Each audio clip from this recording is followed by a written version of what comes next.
Vegas Edmen, What's up, brother? how you feeling? Feeling good. Ready for Saturday.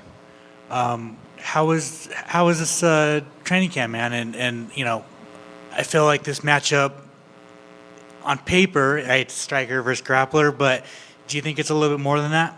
Definitely. I think it's more of finisher versus finisher. I think it makes for a very exciting fight.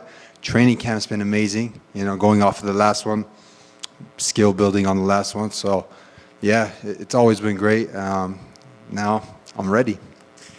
How relieving was it to get that win in your last one, right? Like, you'd snapped your skid, right, and then you run into Fluffy Hernandez, who's one of the most underrated fighters in the division, and then you get back on track again. Like, just how did that feel?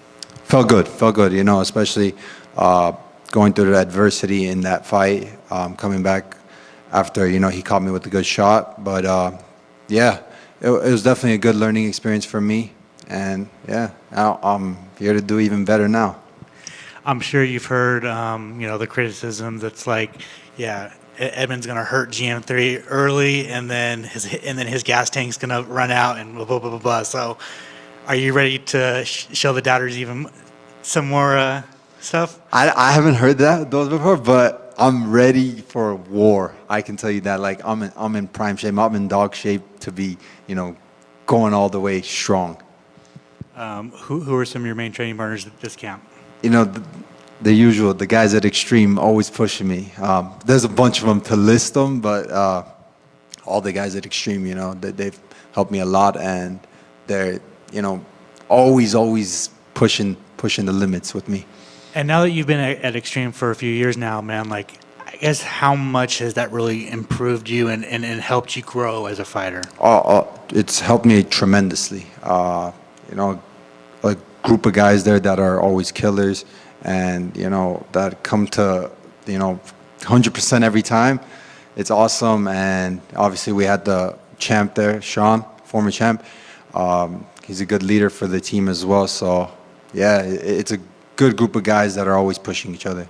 How do you get your hand raised on Saturday? Any way possible. I'm telling you, I'm ready for a war, and it's gonna be a fun fight. I'm excited for this.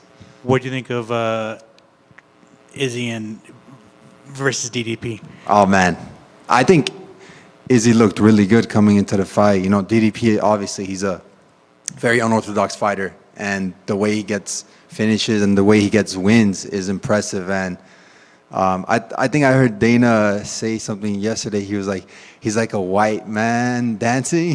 That was pretty funny, but I can see that definitely. And yeah, he's a dog, and Izzy's a dog too. So I'm happy how that fight went. And then obviously they showed lots of respect to each other after too, which was cool. As someone who's very technical, like, and you watch DDP fight, like, how does he keep doing it? Yeah, it's crazy. It's his style. I don't think a lot of people could do that style. I think he's like very, very unique in that sense. So it's impressive, and good for him. He's doing amazing. Obviously, you're teammates with Sean, and Dana said he's next. But do you think there's a case for Robert Whitaker or the winner of that fight versus Hamza? I don't know. I think Sean deserves it, especially since the close fight he had with Dricus. But yeah, it's so close with those top contenders. But I definitely think it's Sean who's next in line. But then again, you got to see how other fights play out, this, that. But if I were to choose, it's definitely Sean. Not being biased, of course, but yeah. Thanks, man. Of course, thank you. Just out of curiosity, how do you train? Like, let's just say you had the assignment, and you had someone that unorthodox. How do you train for somebody? Do you be more unorthodox, or how do you prepare for a strike? Because it's coming. Yeah, definitely. You got to be, I feel like each round you got to have different styles approach you in sparring.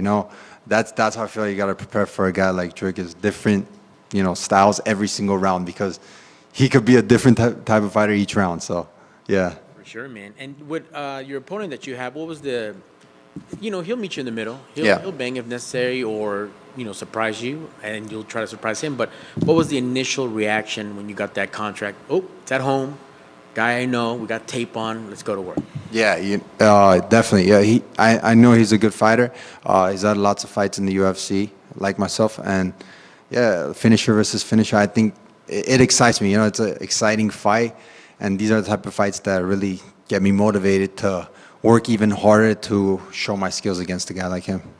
Did you do anything different for this one? I know you have your crew, you have the people that's like family, really. But is there anything that you kind of added to this one as you continue to evolve and progress as an MMA fighter? Yeah, just constant turn up of my training camps. We see what went wrong in the last fight, and just fine tuning from the training camps and just harder work. I'd say. You know, I always work hard, but it's just we're finding ways to work even harder each time. Awesome, man. Well, you had me at finisher versus finisher. Can't wait to see it on Saturday. Yes, sir. Thank you. Appreciate it. I just have one. Sorry, I just want to know what you think about the other middleweight fight that we saw between. Now I'm drawing a blank. Brendan Allen and Marvin Vettori. Oh man, Marvin's my boy. You know, I'm always backing Marvin in that, and you know, I love Marvin, so I'm always on Marvin's side there. Yeah, I got him winning all the time. Again, definitely, I got him winning if they fight. Yeah, thank you.